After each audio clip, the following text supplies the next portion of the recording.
Good morning, everyone, and good afternoon to some of our global Sangha.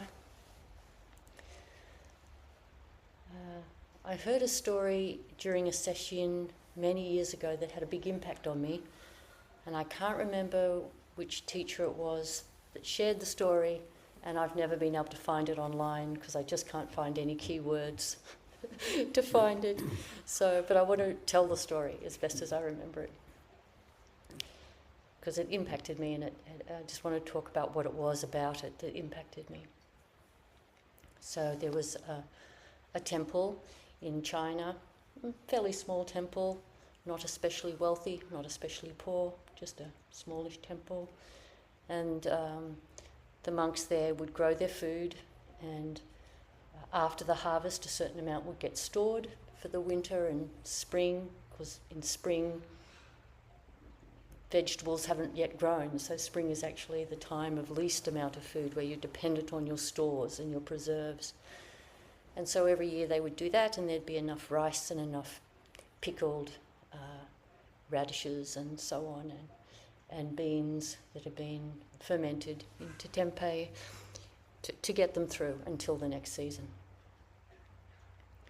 And just as we do, they would have oryoki in the zendo for their meals.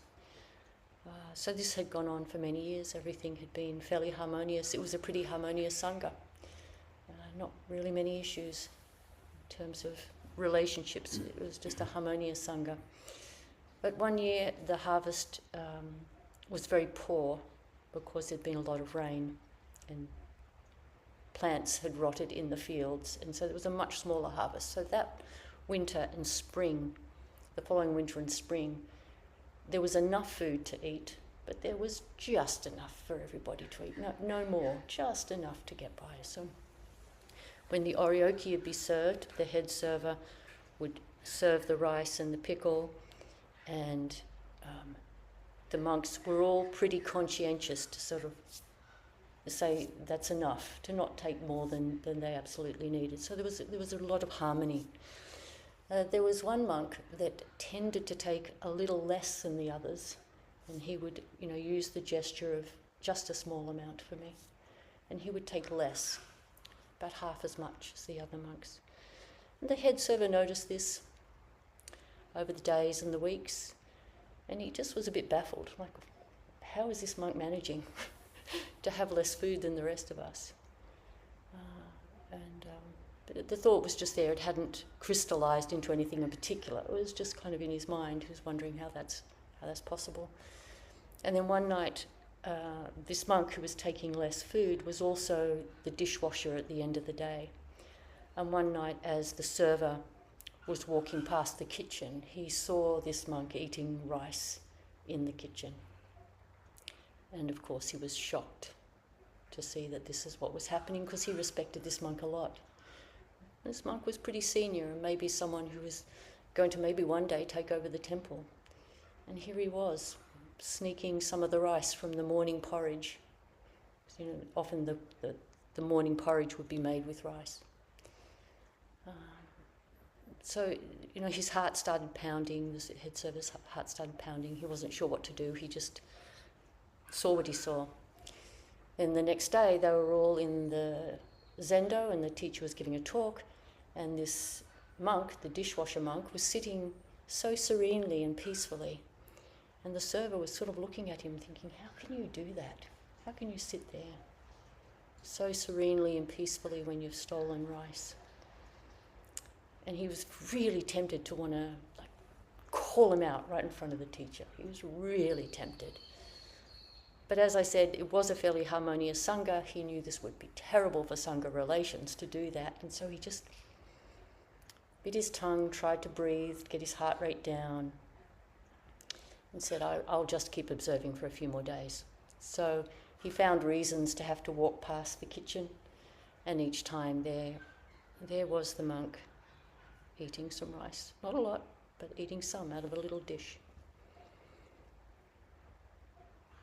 So this server just wasn't sure what to do, but increasingly he was formulating a theory that this monk was trying to prove to the teacher how deep his practice was that he could refrain from eating, and that he was doing this to get,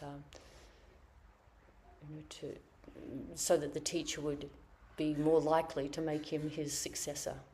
And he felt really angry about that. Angry and hurt that this monk that he'd lived with for many years and, kind of respected, was doing this thing. And he debated with himself, staying awake at night. Do I tell the teacher? Do I do nothing? What do I do? So eventually he said, I'm going to confront him. So that evening he went into the kitchen and confronted the monk, the dishwashing monk. But I've seen you doing this night after night, eating the rice. And the dishwashing monk, was shocked, and tears ran down his cheeks, and he, said, I'm so sorry to have upset you like this. I feel so terrible. And the server said, how could you do such a thing? And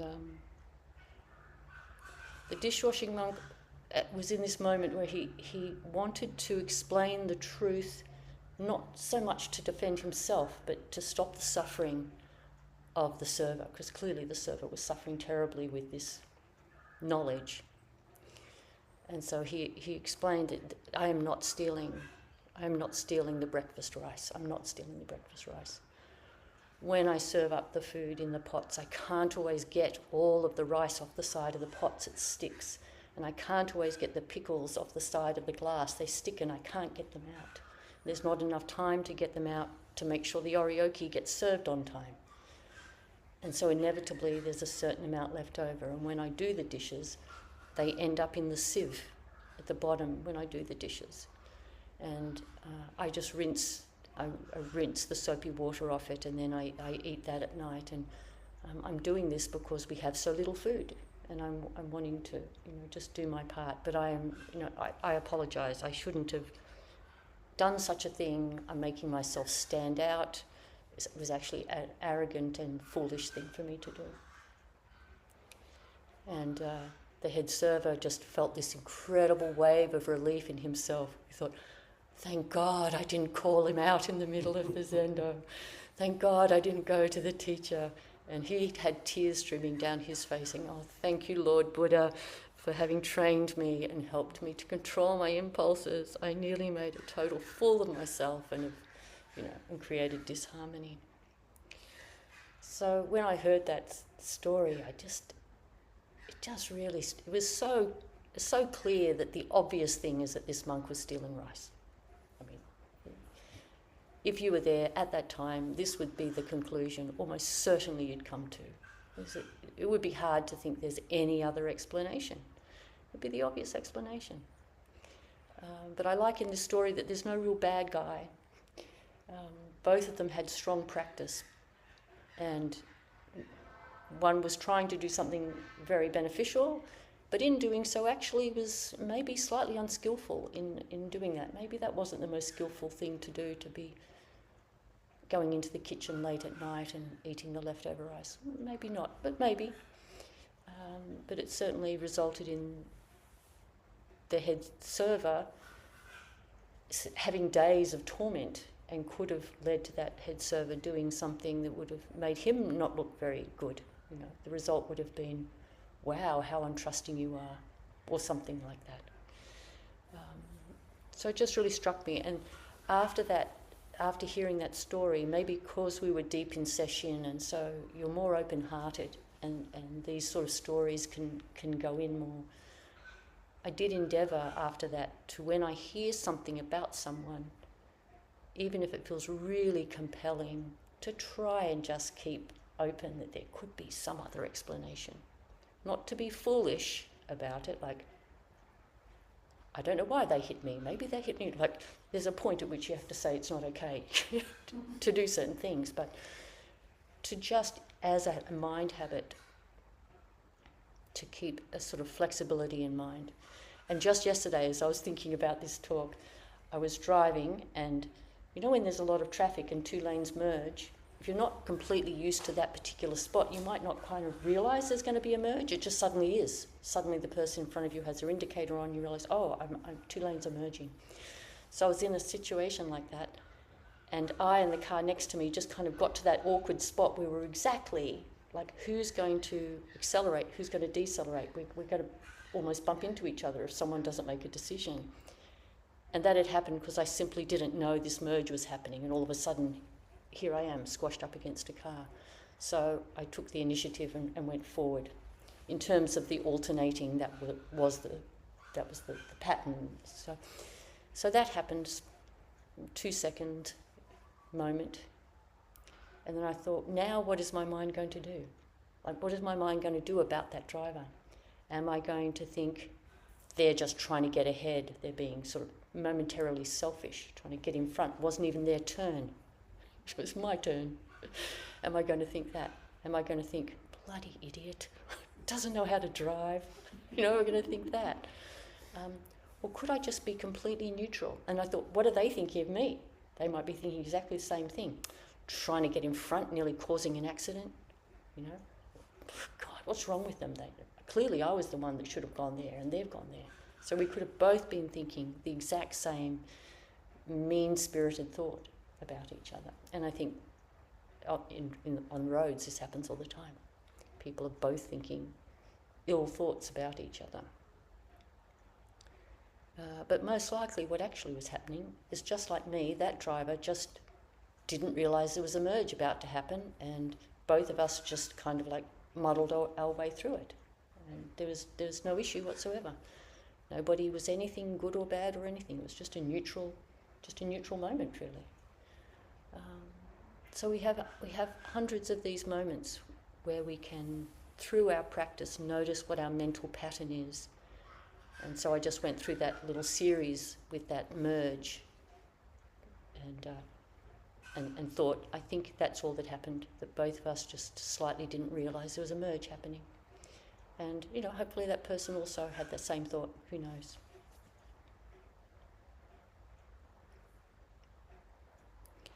And so there have been times I look back where I realise someone told me something about someone, like that they did something that to me seemed unlikely that they would have done that thing, but someone's told me that they did do that thing. And it's just caused me to be a little cool in the company of that person, just like, you look like you're a good person, but I've heard that you had this terrible angry outburst, or I heard whatever it was. And it's just caused me to just be slightly cool. And I look back in that and think how unfortunate that I did that and didn't either verify, or maybe what's simply easier is just to put that on the side and say, this is what I've heard. It could be a really big distortion, just like the monk stealing rice from the breakfast porridge. Could be completely wrong. Or it could be a teeny slither of the truth. So all of this, I think, opens us up to the possibility of what is it that is our core belief about human nature. What is at the base, where do we stand? And I think there's two kind of main obvious types of ways of thinking.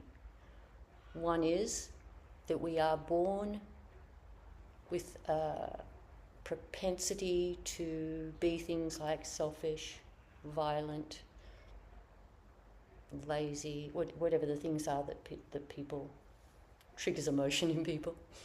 That's we're born with that, and the job of religion and of society is to find ways to curb those impulses. So that's one view of human nature, that we are born unwholesome, destructive to some degree, and that society's role is to, and parents' role and so on, is to curb that. This, of course, is not the Buddhist teaching. The Buddhist teaching is the opposite to that. And I also think in a lot of the main religions, even though that might be advocated from the pulpit quite often, I think when you look at the teachings, it's not necessarily what's there in some of the religious teachings, but it is a commonly held belief, and it is a commonly advocated as a religious view. But the Buddha taught that we are born completely pure. We're like a piece of silk with no stains on it, no tears in it. It's a perfect piece of fabric. But we are in a world, what we do have is the capacity to make mistakes. We have the capacity to acquire mistaken views. That is something you could say is in our DNA. We have the capacity to be tricked, you could say, to misunderstand reality. We have that capacity. And so we are this beautiful piece of silk, this beautiful piece of cloth. But as we interact in our lives, it gets crumpled, it gets torn, it gets stained. Sometimes, I like to think that there are families and societies in which there is very little tearing or staining or crumpling, that actually it is possible. I do think it is, in fact. We can't know now about all of human history. However we view human history now, we're viewing it through an extremely limited, distorted lens. It's like we're looking through a little hollow reed at the sky and saying, humans are like this. We have no idea how humans have been tens of thousands of years ago. We're in a particular type of time, post-industrialism, global capitalism. We're in a very different world to where people were 10,000 years ago. Go back pre-agriculture, a very different world.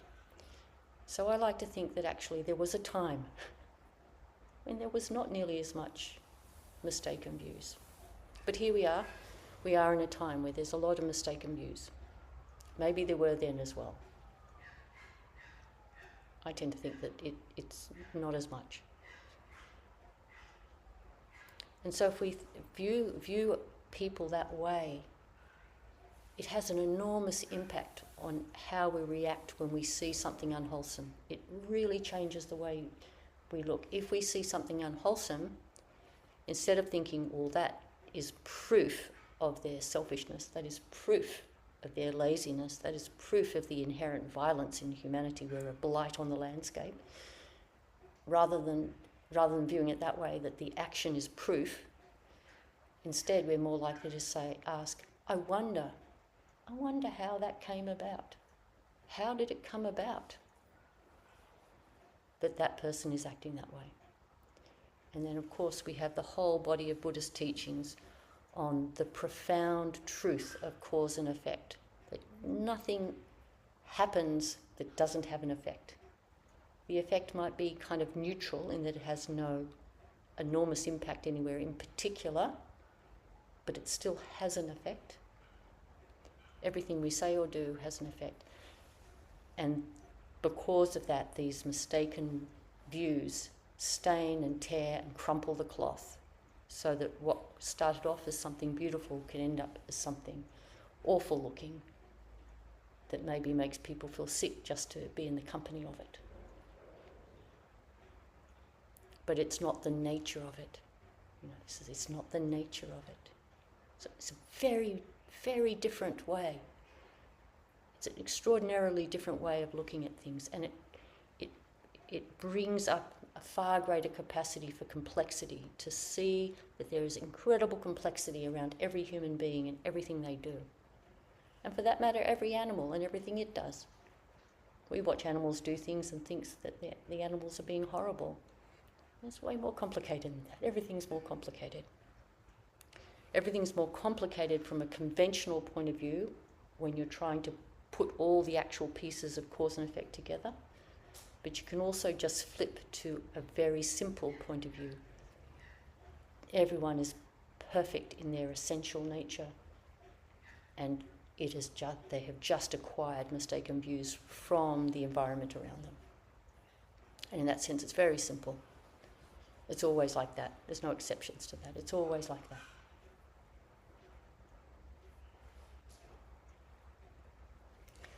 So I'll share one example from my own life, a little bit like that original story.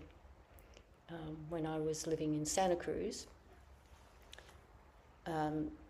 if you have a full-time job, just at a regular job, it may not give you enough money to even rent a room in a share house. And so in our Sangha there were a number of people who were nearly homeless or occasionally homeless, like couch surfing, And we had one person who was just completely homeless. He slept in a tent under a bridge or under a tree, and some weeks things would go more smoothly for him, and other times things would deteriorate quite badly. And he worked in a grocery store.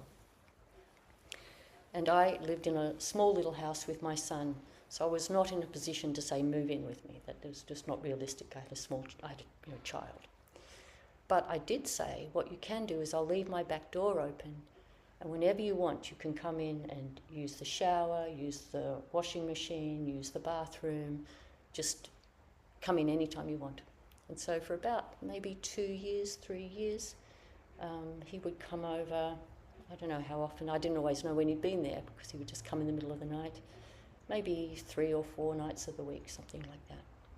And it made a big difference because then he could wash his clothes and be able to go to work and not get fired.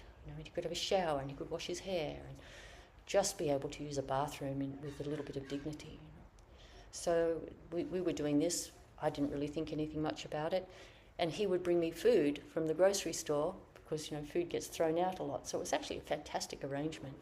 He would bring me lots of food from the grocery store and he would get to keep his job, and I liked him very much.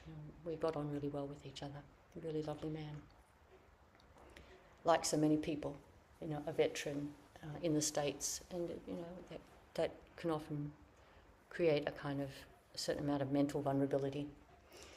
So anyway, this was just going on. I never really thought about it one way or the other. It was just my life that he would do this. And then one day someone in the Sangha was very agitated and just said, I know what you're doing. What am I doing? I know you're having an affair with this man that's just coming around in the middle of the night. I was completely I felt like I was going to fall over. I'm a priest. It was such a shock. Luckily, I hope, maybe he told people. I have no idea. But I did say, oh my goodness, that is not what is happening. That is not what is happening. And I was able to explain, and I could just see, how flushed his face went. I think he'd been harbouring this thought for a really long time, and I could look back and see why he'd been so cold towards me for a long time. I don't know why this person's being so cold towards me. I must have upset them. I didn't know I had no idea why they just were cold. So that's what happened. And, for all I know, that person maybe said things to other people, and maybe there were a few other people who were cold towards me and I didn't understand. But I had no way to do anything about that, because it never could occur to me that such a misunderstanding could be happening. So these things do happen to us. No matter how well-intentioned we are, people will misunderstand us.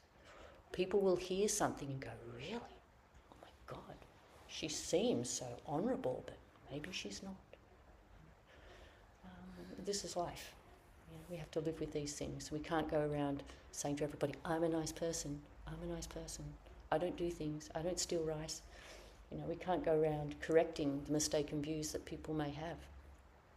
So we have to also develop an equanimity when we're on the receiving end. But I think in many ways what's more important is we're not the one harbouring and feeding these sorts of views about others. That's as practitioners, that's our job, to notice what is our mental habit, what is our tendency. Do we really see that everybody was a perfect baby when they were born? Can we really hold that to be true without any exceptions? That's what our practice is calling us to do. And if we do Zazen regularly, we're more likely to notice those patterns in our mind, like that little moment of merging of two cars. You could so quickly pass it, you could just think, oh, bloody idiot, and you just keep going with your day. You don't think about it again. It was just this quick little thought, bloody idiot, and you kept going. You didn't even know you had the thought. It was so quick. It was so habitual. You have that thought, 4 or 5 times a day with other people in traffic light. Do you do that? And, by doing Zazen, we get to know, actually, I do that. I do that. I do that. Or just feel slightly superior. I'm a better driver than all these other drivers. Or it could be the reverse. Oh, God, how come everybody can navigate this traffic better than me? It could be that habit. That happens too. So our practice is to help us look really closely. And these tiny little moments, they don't have to be the big grand moments, just these tiny little moments. What do we do? What is our assumption? Do we think humans basically need to be controlled and disciplined because they have this impulse to unwholesomeness? Or do we hold the view that they are essentially pure and good, and it's only circumstances that are causing them to be the way they are, which is a far more compassionate and curious. It allows for a lot more curiosity. All right, well, I think that's what I mainly wanted to share. I'm going to plug this microphone in so that people online can hear everyone in the Zendo better. I have to put my glasses on to see.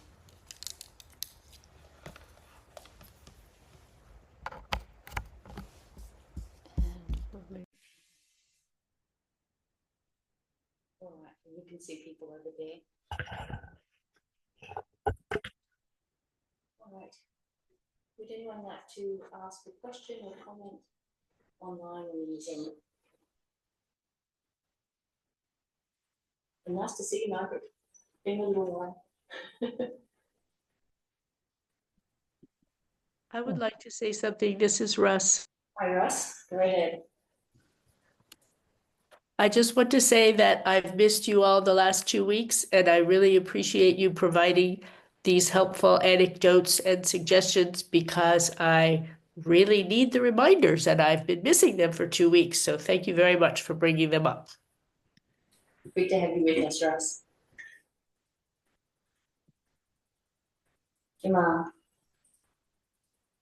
Thank you. Yeah. Keep this as close to you as possible. I guess this is maybe more of a comment or my own anecdote that I was reminded of when you were talking about.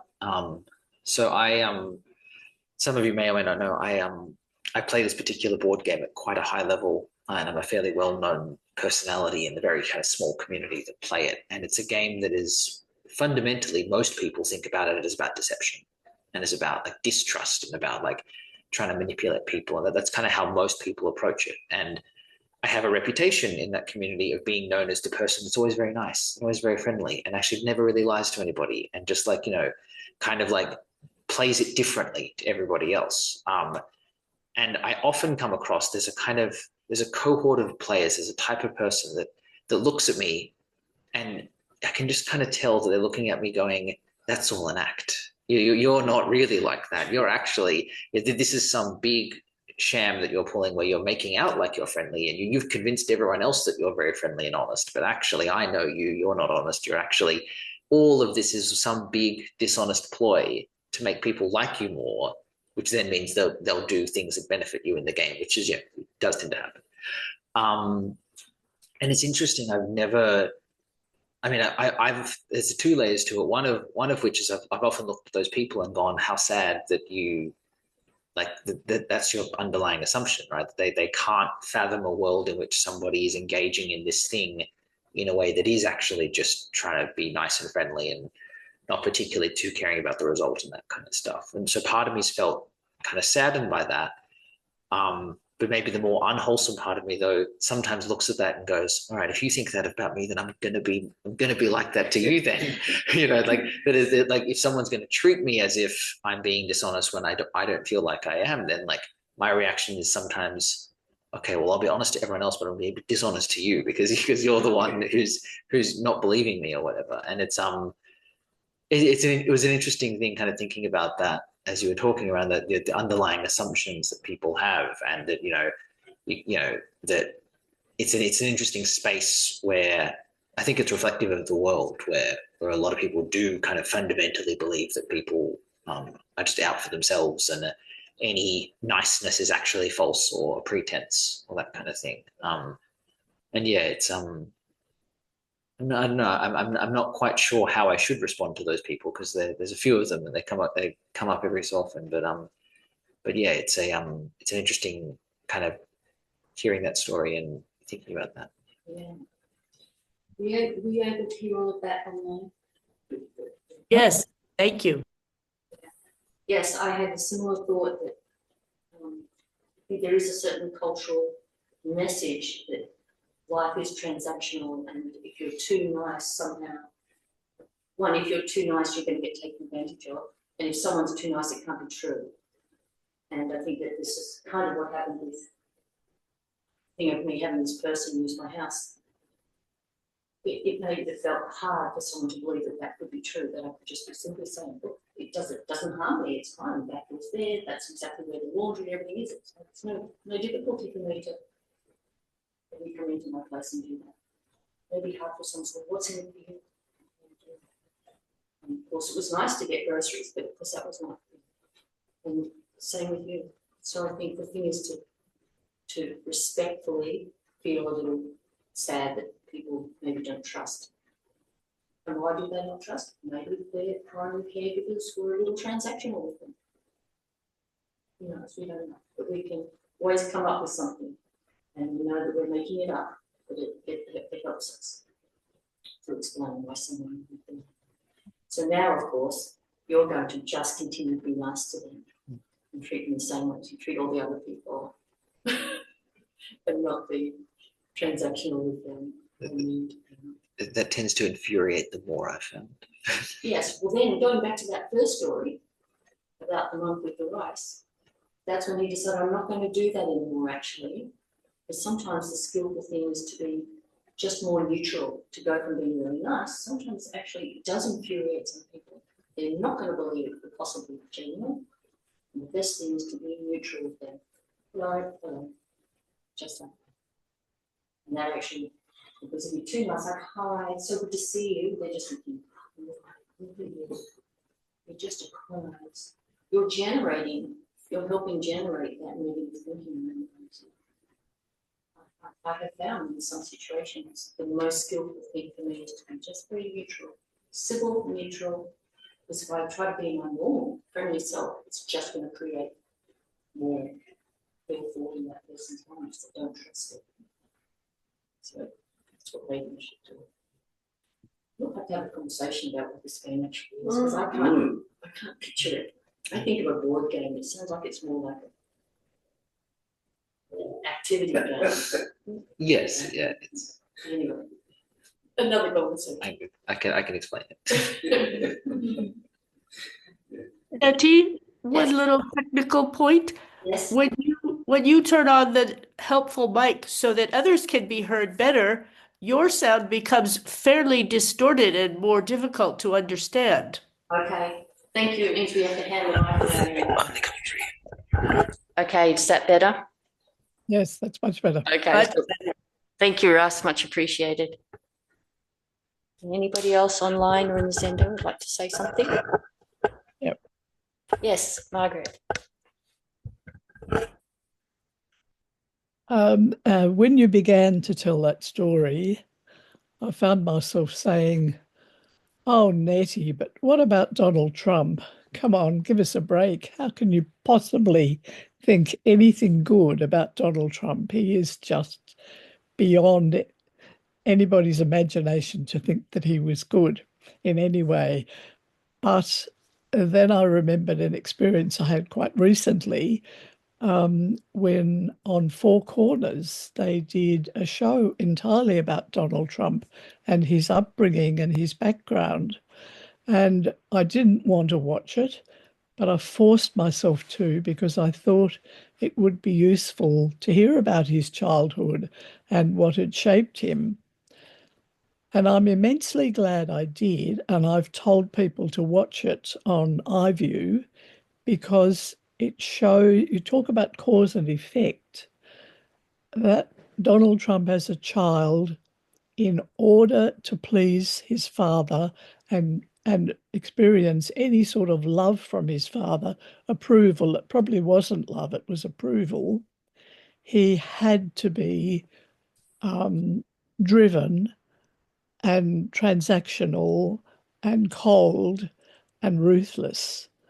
And as he grew up, he saw his older brother being destroyed by the family because he wouldn't follow that. He went his own way and rejected his father's attempts to make him in his own image. And Donald watched, just as I watched my older sister making lots of mistakes and thought, I won't do that. He watched his older brother who, in the end, I think he may even have suicided. I can't remember, but he was destroyed as an adult because of that experience. And Donald shaped up, and you could see right through his life that pattern of behavior was constantly reinforced over and over and over again. So there's no way he could be anything other than the creature he is now. And although I'm horrified at everything that he does, that has helped me to kind of cope with it. And I think, well, he started as an innocent baby and he was shaped that way.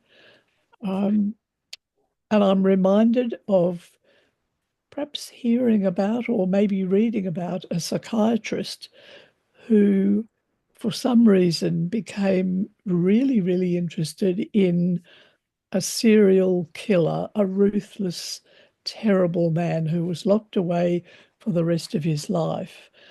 He had committed terrible cruelties, inflicted awful deaths on his victims, and he was utterly despised and in prison for life.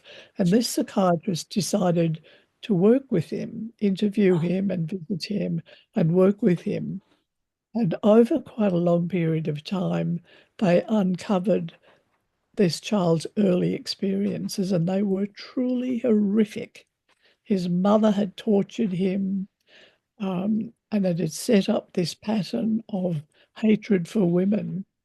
And as a result, he never recovered from that because the damage was too intense, but he learnt to understand what he'd done. And I think in the end he was released from prison and he was able to have a relationship, but he was on a knife's edge, he said, because he never knew when this tendency would swing in and he would become cruel again. So I think he ended it. But I find that really helpful to think about somebody who's doing terrible things as a tiny baby, and that softens the kind of harsh judgment a bit. Exactly, Margaret. That's very well said. It means it relieves us from a whole lot of wasted energy, having ill thoughts or incredulous thoughts about somebody. We can say, we don't know the details, but if we did, it would make complete and utter sense. Just as you said, he had no other choice but to be the way he was. And that's right, that is the teaching. And it is a great relief. And it's a far more intelligent way of thinking too. Otherwise, you just jump to these shortcuts like they're just evil, they're a monster. They're not helpful shortcuts. This way, it's far more accurate. It is accurate. We don't have to know the details to know that cause and effect applies without exception everywhere all the time. And then a more subtle teaching, which we won't go into today, but a more subtle teaching that you can consider is, if I had that exact life, I would be exactly the same. I am not morally, somehow magically morally superior that I would have resisted. If I had that exact experience, I would be exactly the same. A lot of people, I think, find that very hard, but it's a very good thing to contemplate because it helps to chip away at arrogance. We often have got sort of an unexamined arrogance that we're somehow a little bit morally better than other people around us. We wouldn't do that. We would never do that. But actually, we would exactly do that. But that's for another day. But thank you so much, Margaret, for sharing that. And I'm really glad. I'm going to look for that documentary. I've heard that story too, but I haven't seen the documentary, so I'll seek it out. Okay, I think we probably should finish up. We're going to just do a little bit of chanting. And hi there, Yi's son. I don't know your name, but nice to see you.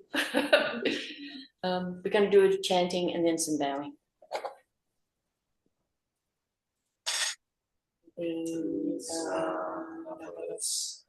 I vow to save them. Delusions are inexhaustible. I vow to end them. Dharma gates are boundless. I vow to enter them. Buddha's ways unsurpassable. I vow to become it.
Hi, nice to see you all.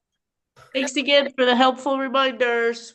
You're welcome. Thank you very much. All the talks get posted online eventually. They're usually up on YouTube after a week or so. Good Bye. to know. Thanks. Twining Vines, Zen Center channel. Yep. Bye. Bye.